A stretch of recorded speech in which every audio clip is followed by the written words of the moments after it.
இது முத்திரைவேல். இந்த வெயிலுக்கு இந்த முத்திரைவேல் ஆற்றுல தண்ணி ஊற்றிக்கலான்னு கூட தோணும். செம்ம காயுது வெயில் காலம் மாதிரி. தண்ணி இப்போ லைட்டாக இப்போ 4-5 நாளாக மழை பேஞ்சு இப்போ ஒரு 2-3 நாளைக்கு முன்ன தண்ணி கொஞ்சம் ஒரு மாதிரி இருக்குது.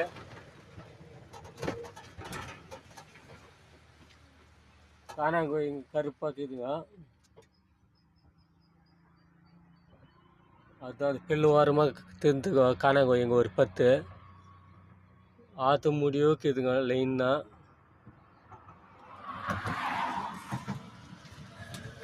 இந்த மாதிரி இடத்துக்கு போனால் தண்ணி ஊற்றிக்கிறதுக்கு நல்லா இருக்கும். இப்போ கிளைமேட் நல்லா இருக்குது.